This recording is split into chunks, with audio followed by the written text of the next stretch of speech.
one of the things that we started to look at 3 years ago as a family office was there's a brokenness in the funding for private equity of life science companies. And you don't have to go too far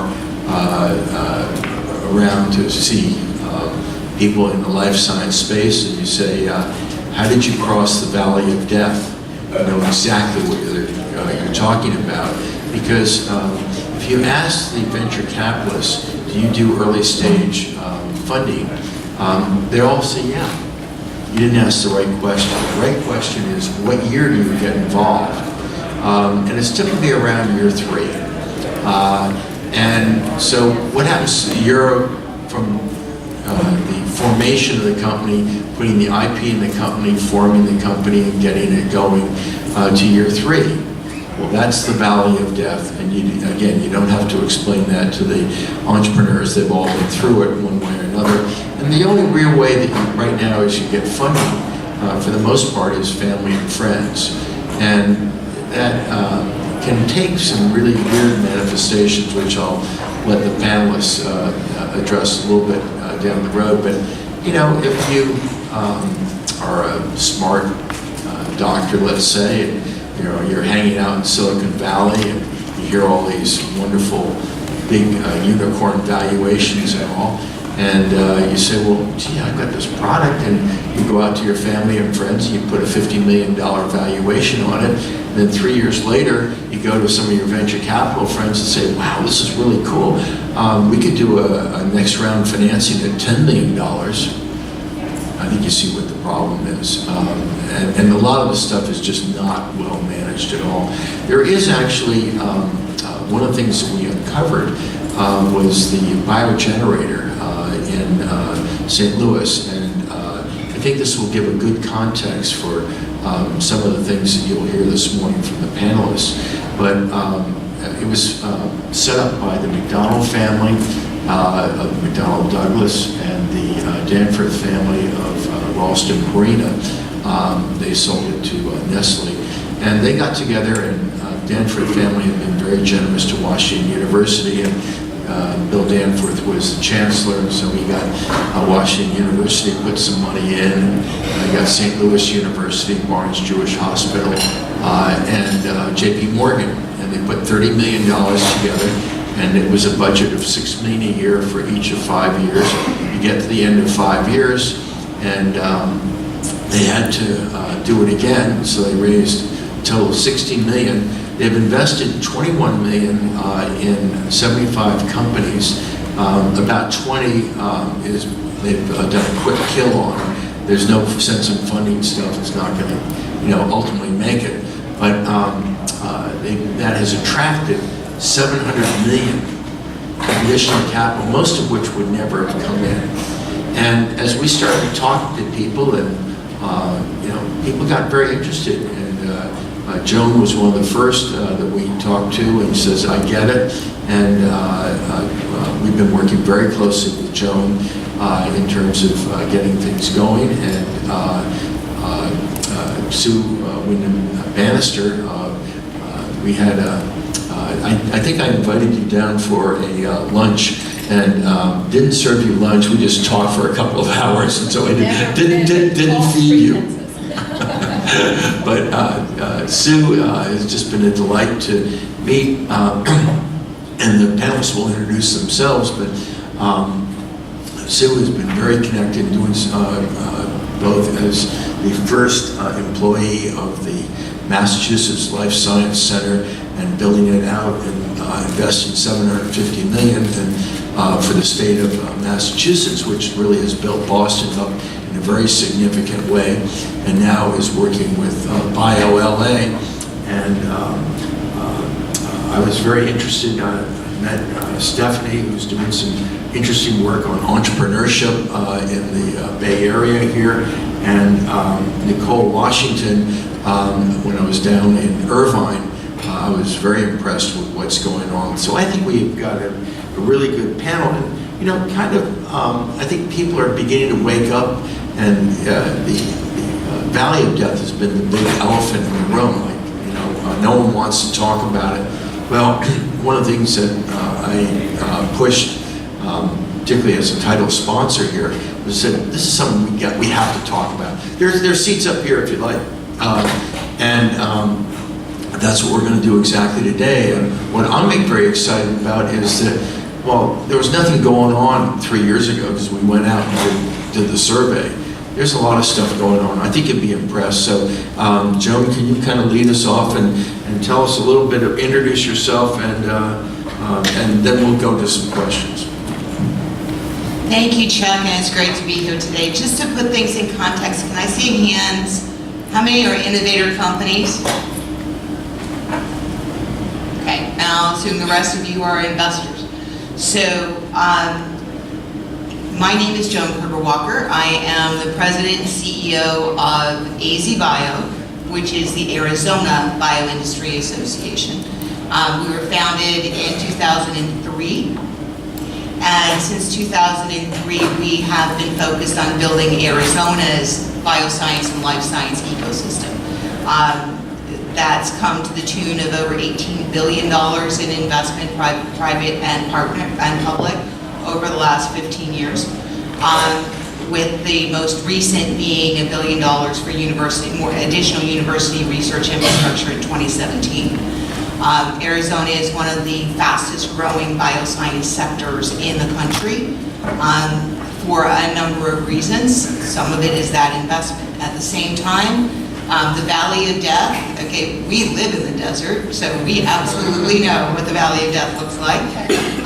And we are what is traditionally called a flyover state. So we are working currently on a number of different initiatives, one with Stetson Family Office, to address the capital issue in Arizona, and we'll talk about that a little bit during the panel. So good morning. There are some seats up here for those of you standing in the back and just came in. I'm Nicole Washington, and I'm with Octane. Octane is in Southern California. However, we have a reach that is beyond Southern California. Traditionally, we started with an accelerator, and it's an SBDC accelerator. It is out of over 900 of those. It is the top 5 in the country, and we are #1 in terms of capital infusion. Excuse me, can you explain what SBDC? Oh, yes, sorry. I don't think everyone's going to know. Right. So SBDC is Small Business Development Centers, which is funded by the SBA, another acronym, which is the Small Business Administration. So it's funded partially by our tax dollars, and then we match the other half of that. So it's a complimentary service to our entrepreneurs. We also at Octane have events that we're known for. So the largest tech conference in Orange County for sure, and in most of Southern California, and also MedTech conference. We have an ophthalmology fund, so we're basically an ecosystem for innovation and entrepreneurship. Our ophthalmology fund is top 3 in the country. If you know anything about Southern California, Orange County in particular, the concentration of ophthalmologists is very dense there, and there's a lot going on with Allergan and J&J and such, the big players. We just had a couple exits from that fund. And we also have something called Growth Services. Growth Services serves almost as an operational unit, like would be in a VC firm, where we surround our companies that come out of the accelerator and also those that don't, maybe come to us from other places, with operational support, with prospective customers, prospective partners, with talent and sources of capital. Why do we do that?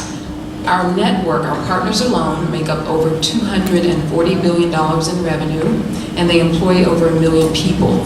So we feel like what the company needs to grow, we can find it in our network. So we specifically set out to do that, and that is a fee-based service that we offer to our companies. Hello, everyone. I'm Stephanie Maris. I'm director of the Entrepreneurship Center at UCSF.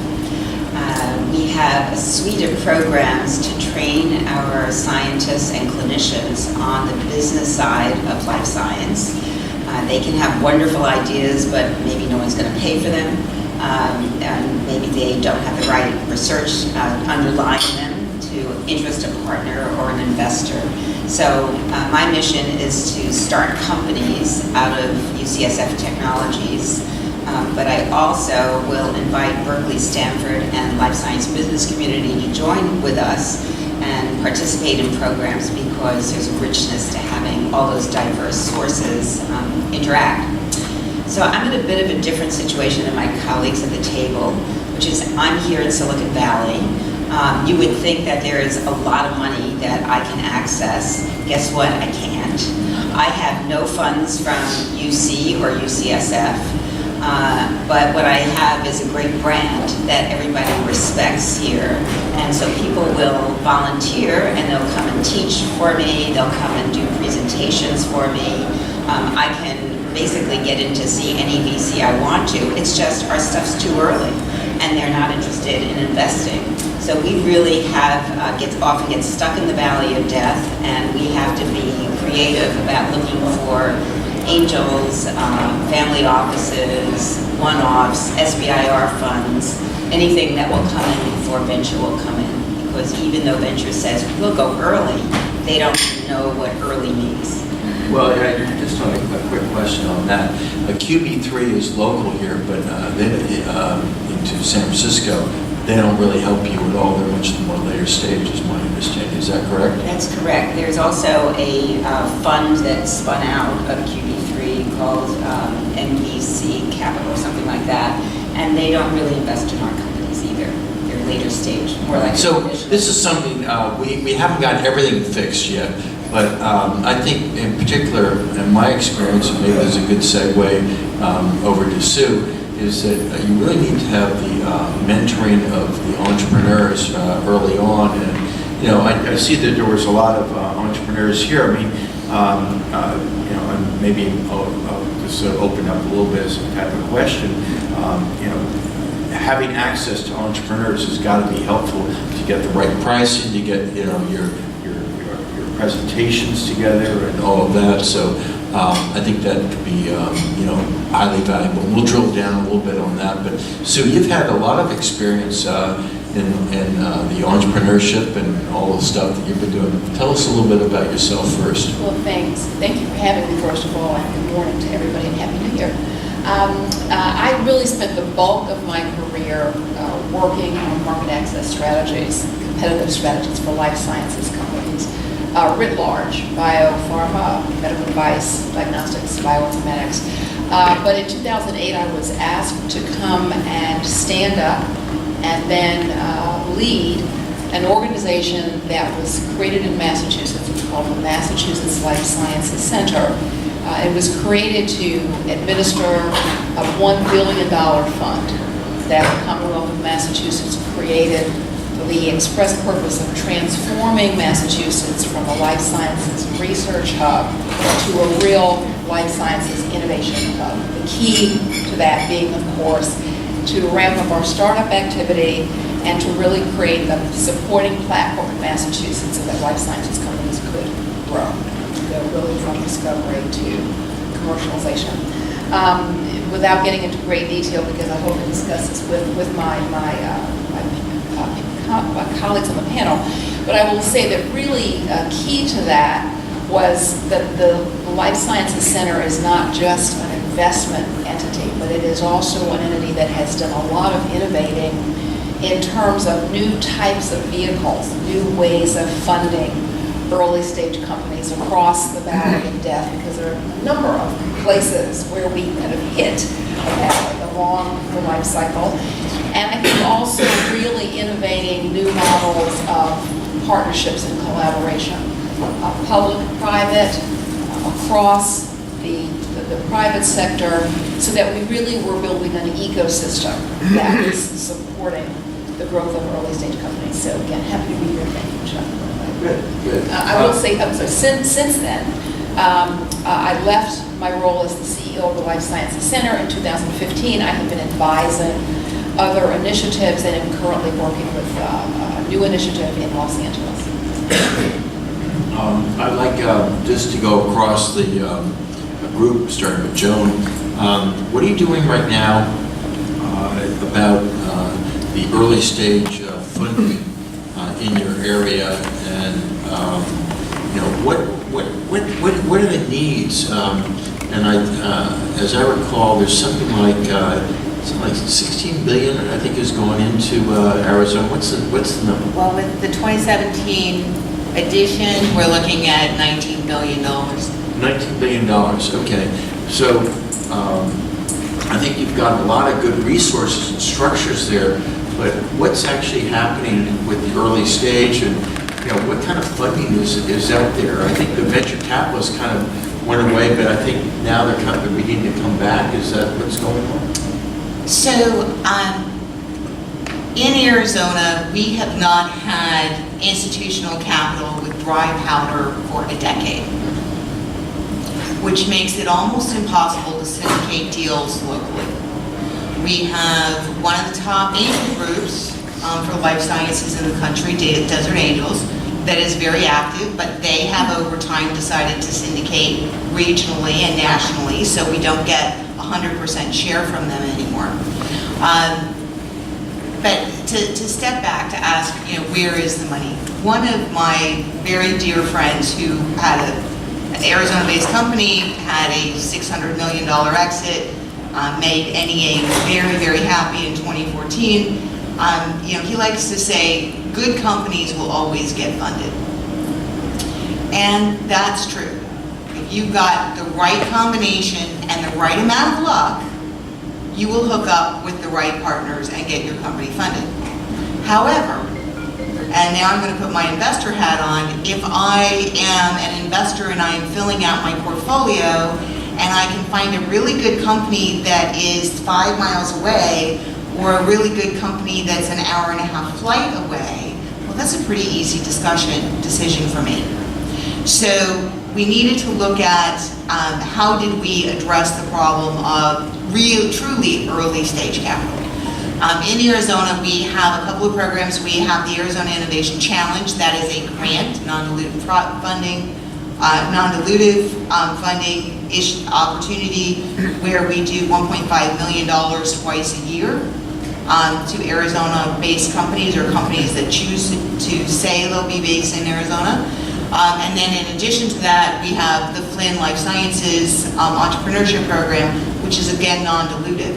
So Chuck and I have been working since the end of 2016 to establish what we now call the Healthcare Impact Foundation for Arizona, or AZHCIF. We're now working with, in conversation with government, with private philanthropy, and with industry to build a $250 million endowment, which properly invested will yield $10 million for truly early stage investing in Arizona companies forever. Now, normally with an endowment, there is a restriction by the IRS that you have to give the money away. That's why you see so many of these grant programs for entrepreneurs.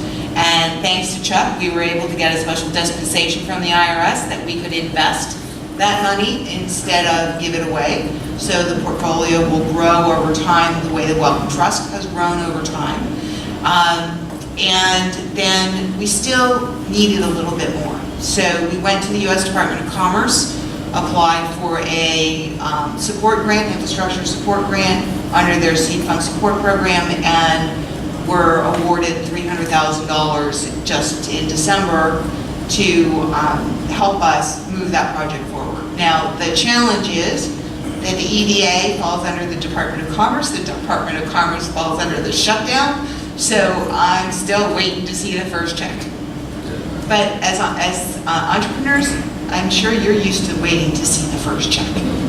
Well, I think it'll come. It's clearly a government program. We just don't know what the timing is. But one of the things that we're hoping to do, and I'm just thrilled to have this group that we have right here, because I think what we can ultimately do is that we can start collaborating with each other. We can start working together more. And when someone's got a good idea, let's not keep it a secret. Let's share the idea and the like.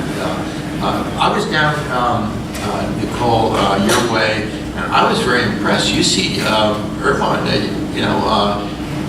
maybe it's well known within Orange County, but I think it needs to be better known around the globe. You're doing some good stuff down there. Can you tell us a little bit about it? Yeah, so to your point, and working with early stage is one of the things that we try to tackle as well. I think it's a problem, like you said, Chuck, we have to really collaborate on because it's a big issue. But we also work with, government funding. We work with private. So if you know anything about Orange County, it's one of the wealthiest counties in the country. And we work on educating people about, investing their money in companies instead of real estate. And that's one of our challenges. But we also work with corporations. So the way it works with corporations and early stage companies, sometimes, or early stage technology, sometimes there are companies that partner with us to go out and find these early stage technologies before they, form a company and such, because you probably may be familiar with what corporations like to do with it. And if the technology is not quite ready for acquisition, let's say, or licensing, the company may be connected to a family foundation or, high net worth individual will say that invest money in the company.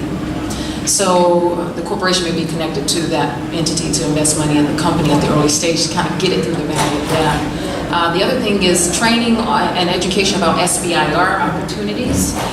Some of those government funding opportunities. So we do a lot of that. We partner with UCI, although Octane, we have an office in UCI and we're on each other's boards.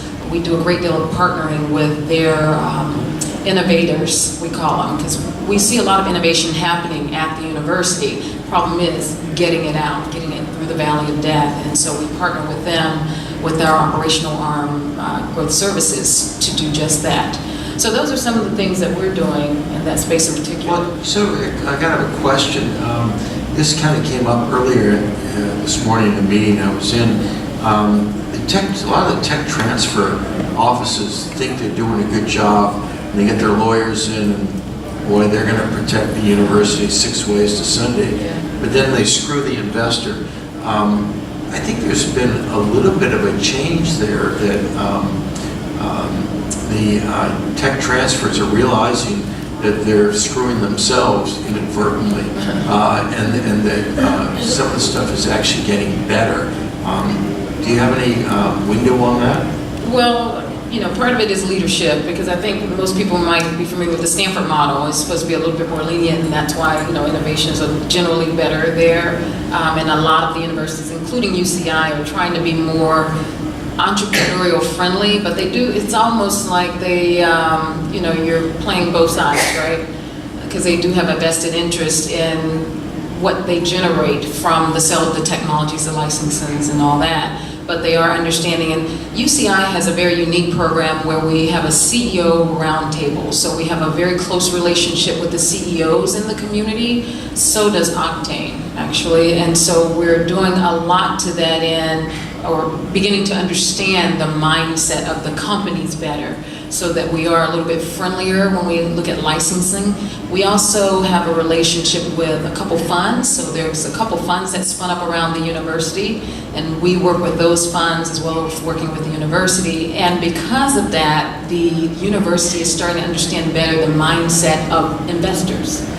So that is helping, right, to have a relationship with the entity that you're trying to serve. So traditionally, the relationship has only been with the professor or, the entity that you're getting money from that's licensing the technology. Now it's starting to be on both sides. So that is becoming a lot better. That's good to hear, because one of Sue Bannister's friends is Wendy Perot, and she's an entrepreneur. She worked at Merck for just about every country imaginable that Merck is at. And then she's now been the CEO of 3 companies, and she says she's getting better at licensing. But the first couple of tries, she's learned from, and so it's her 3rd try that she's getting it down a little bit better. And maybe in a moment you can comment on that, Sue. But let's just go to Stephanie and just tell us a little bit about you're doing. I'm hearing that you're doing. Kind of lectures, and you're doing some entrepreneurship and the like.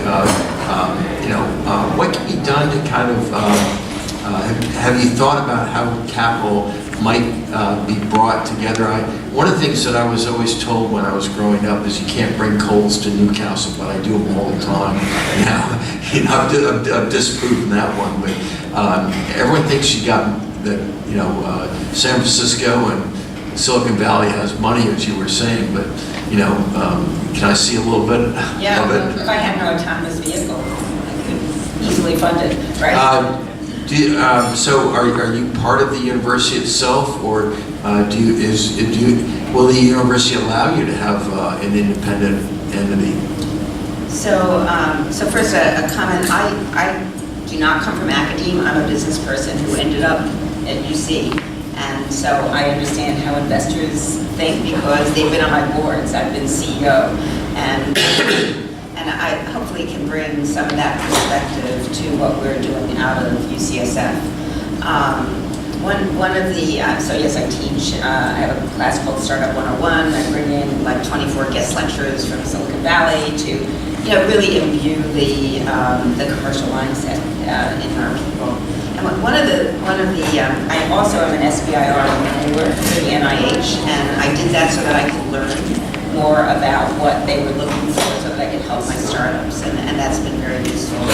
But one of the mechanisms that seems to work pretty well for us is accelerators, and there aren't any on this panel, but you have an accelerator. For those of you who don't know how an accelerator works, to apply, they take a very, very small percentage. Some of them, they say it's harder than getting into Stanford or Harvard.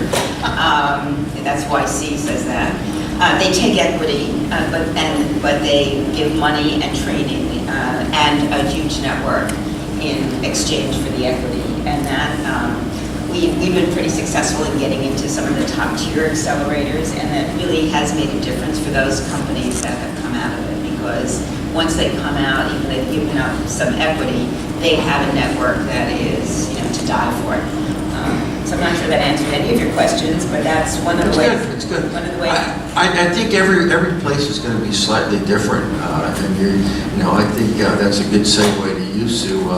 Massachusetts had one ecosystem, and LA seems to have another ecosystem, but government is in kind of a common thread, which really isn't a thread on the other three. So maybe you could even comment on that. One of the things that I really hear embedded in all of my colleagues' comments, and certainly Chuck and I know the things that you were talking about, is the fact that capital is important. For many of us, capital is an important starting point. It's necessary, but it's not sufficient.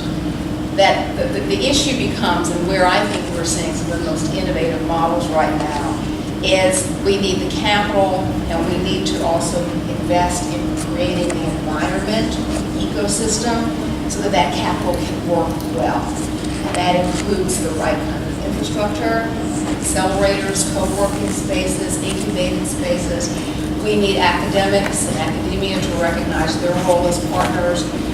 Funds of funds, where multiple stakeholders are really working together, because what we're really trying to do is to consciously make the funds, capital, embedded in an ecosystem where we are thinking about all the other supporting conditions, the talent, as I mentioned, the academic participation, the mentoring networks, all of the things that really go into creating a platform that is really the bridge over the valley of death. So where I see a lot of very innovative models in Maryland now, in New York, that's up here on the panel, certainly we're working on one in LA, is where you've got the capital that's really firmly embedded in an ecosystem whose mission is to enable that capital to work well.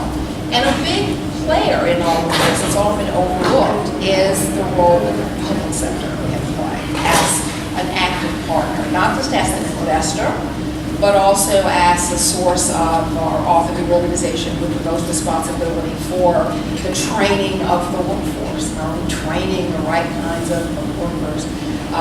Also, a lot of the enabling infrastructure, which can really often be the proposal of the public sector. So I see a lot of new initiatives where you really are having a public-private partnership with each member of that partnership playing its unique role and very complementary and collaborative role, because I really believe at the end of the day, if we just have capital, but we're not creating or we're not adding the other ingredients that really enable capital to work, in other words, that make us attractive to capital, we're not going to get the leverage, we're not going to get the acceleration, we're not going to really get a lot of other companies all the way through and across that valley of death. And I hear a lot of that conversation coming from my colleagues today. If I could comment that one big difference between us, Massachusetts and California, and I'm from Massachusetts, as you know, originally, is that if you go to the government here and say, I need money to help our startups, they're like, what are you talking about? You're in Silicon Valley. Go find your money. And as I expressed earlier, it's not there for the startups, but you've got great government support that was willing to weigh in a very significant manner. It's true. There was a willingness on the part of the Commonwealth, but because again, we wanted to be Silicon Valley. We were looking elsewhere and saying, gee, I wonder what it would take for us to be that. And government felt that it could be a catalyst in all of this, and maybe it's seeing itself as a unique partner in filling some of those gaps, but making it very clear that these were funds to be leveraged. There had to be leverage from the private sector on those funds. So I think you were very smart the way you did. Can you just describe, because you and I have had this conversation, you were employee number 1 at Massachusetts Life Science, and then you put together an investment committee, and doing it as a essentially the funding with the funding of the state behind you.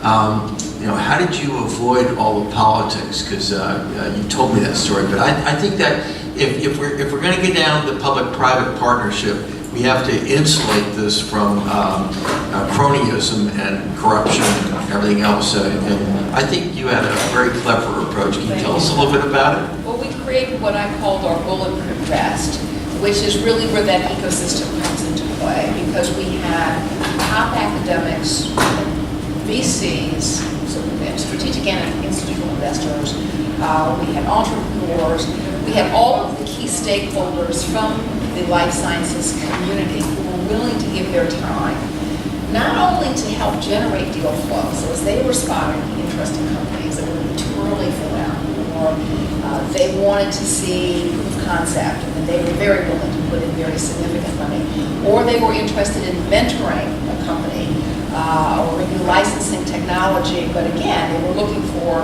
ways to cross leverage. But through this multidisciplinary group of our stakeholders, who were not only instrumental in helping to us generate deal flow, but then to review and evaluate that deal flow, and to help by putting money into our funds. We really did have a fund of funds.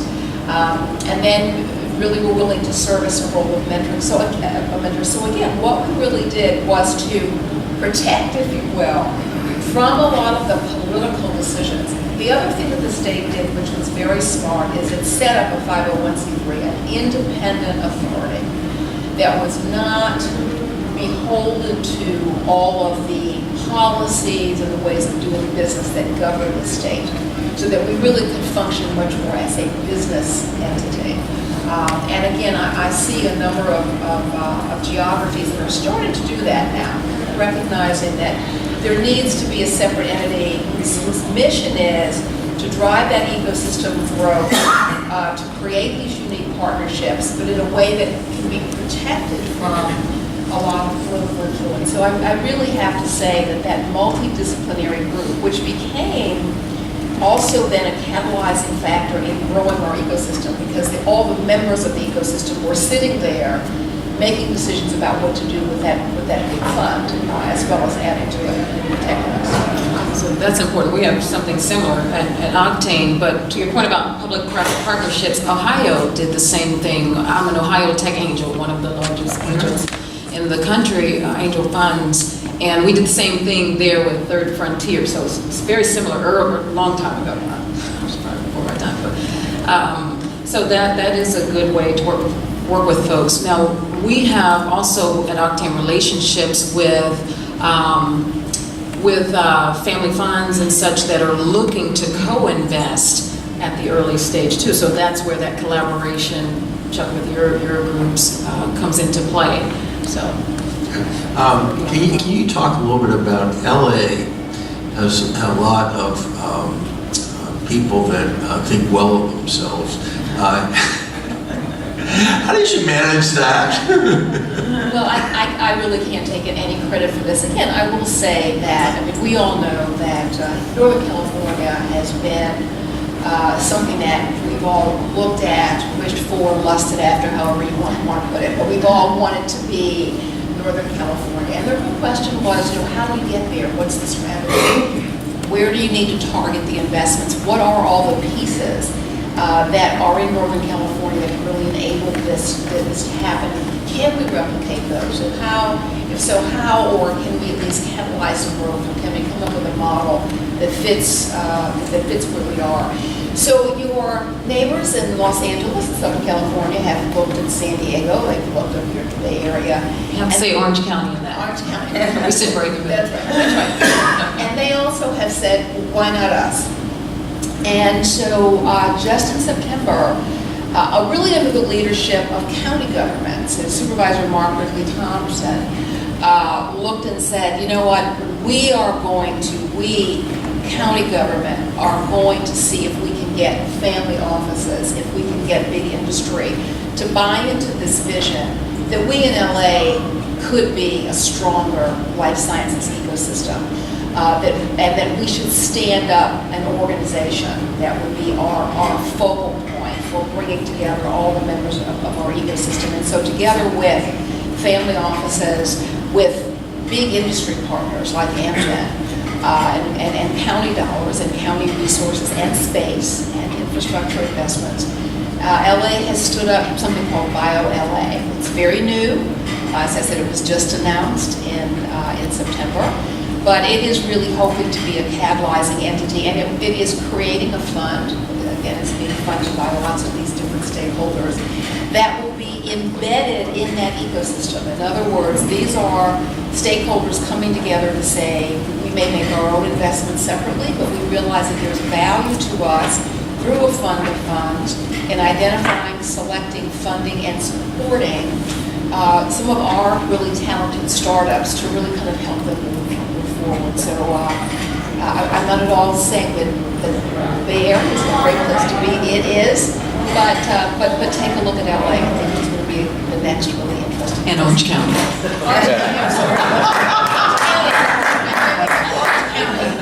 But Sue, you got Amgen in. I mean, I think that's a game changer, and I think that's a sit up in your chair type of situation. I think people are going to around the country pay attention to it. But how did you get Amgen in?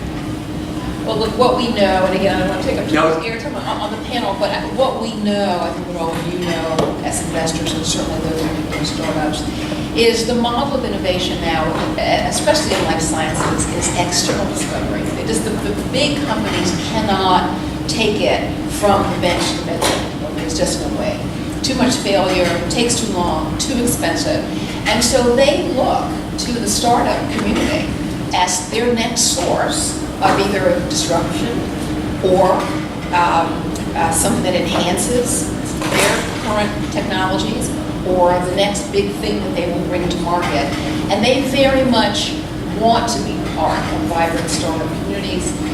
This is their business model now, and so it is in their strategic best interests to invest in things that are going to really catalyze startup activity and successful startup activity and the ecosystem. So what we are seeing is large companies are willing to come and say, you know what, we're not just looking for things that benefit us individually.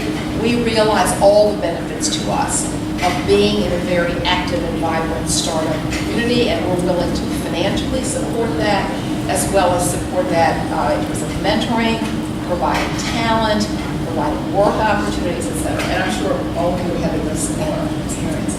I just asked the former panel before us, how do you work with academic spin-outs?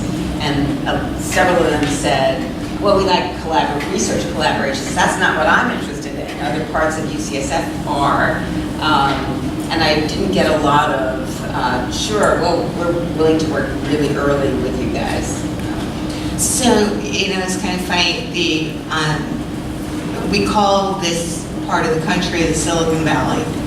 And I actually was part of the ecosystem and lived in the Silicon Valley when we were building the Silicon Valley with silicon. So people ask a lot of times, well, how do you become the next Silicon Valley? Well, the reality is that investors will invest in good deals, but they will invest in things that they know and understand. So how many of you are from someplace that is not Boston or the Silicon Valley? So the number one thing you can do to build your ecosystems is when you succeed to help your investors, including you, because hopefully you'll still have a good share of your company, to reinvest in your ecosystem and continue to build them out. The reason that there is a vibrant investment community in this region of the country is because there have been a lot of very successful spin-outs where people locally invested in them and they know how to invest in them. And so we talk so much about educating the entrepreneur, but it is equally important that we educate the investor. Now, the funny thing is I actually moved from the Silicon Valley to Boston. Okay. When Boston was starting to do the same thing. Now, back then, it was the systems that was driving Boston, not life sciences, with digital equipment and a number of the other companies that were there. But again, the investment followed what people were comfortable with. So as investors, as innovators, we have a responsibility to not just cultivate our innovation ecosystem, but to also cultivate our local investor ecosystem and to be the mentor, be the investor buddy that someone who's not familiar with this space can work on. That's important. I was just going to say I totally agree with that, and I think the ecosystem here, what we all love and cherish, is made of that. And if you look, I think some of the common examples is like Reid Hoffman and Peter Thiel. Those guys made money and they poured it back in. So you see a lot of the accelerators and funds coming from those funds. Right? So that's a great example, and we try to, as I said earlier, teach our individuals that as well in Orange County. I just wanted to point out, I do have my colleague, we were talking about UCI, so we do have one of the leaderships out of the tech transfer from UCI. It just came in the audience. And also there's more information, I know our panel is going to run short, about Octane on the tables in the back as well. Our accelerator, Stephanie, to your point, we do not take equity. It's non-dilutive. It's purely an accelerator to educate the entrepreneur on how to pitch for your first round of institutional funding. So it's common that an academic accelerator does not take equity. That's true of UC Berkeley's Skydeck and Stanford StartX. But then the commercial accelerators, such as YC and all the others, do take equity. I just wanted to add to the comment that in addition to, if you want to build the ecosystem, in addition to funding, you need mentorship. And that's something that we do have here. We have something like 3 generations of entrepreneurs in the Valley. We're very rich with mentors. I teach around the world, and people in other localities say, there's nobody here who's done a company, so who could possibly mentor me? And they pull in bank executives who are clueless about how to mentor a startup.